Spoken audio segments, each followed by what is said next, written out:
We use index numbers to portray how a series of data, often calculated or composed every year, changes, and to make it easy to see the relative changes.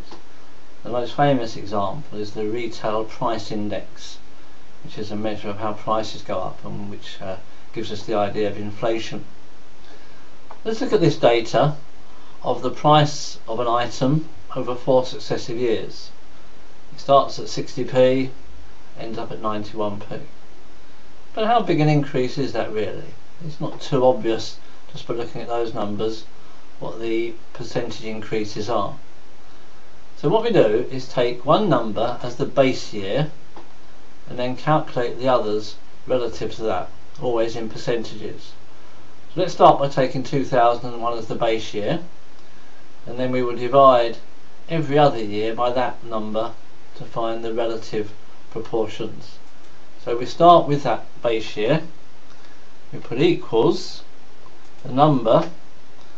Now for this one we're going to divide it by itself, but we will need to keep that denominator fixed, so we need to put a dollar sign either side. That means that when we move the formula, the denominator will always be 60. And we want percentages, so we times by 100.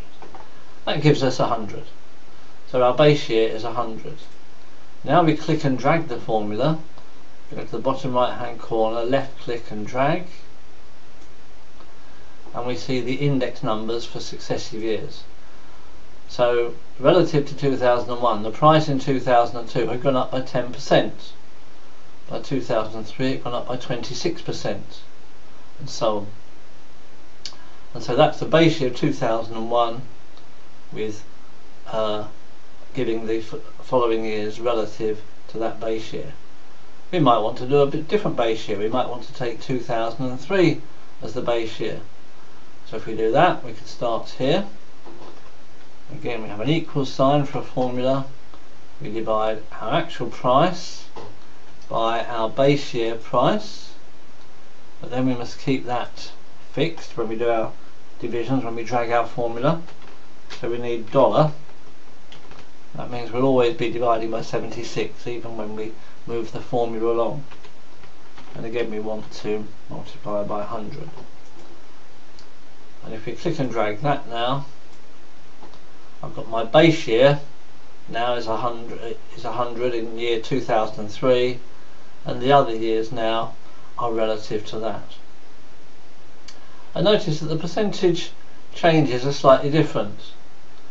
When we had 2001 as 100, there was a 26 2/3% increase to 2003. When you look at it the other way around, from 2003 back to 2001, there's only a 21.1% decrease. The numbers change because we're using different denominators. So you need to choose the base year carefully, the one which you think is the best one, perhaps the most reliable, and then everything else works from there. So these are index numbers of single quantities, single amounts, single items of sale.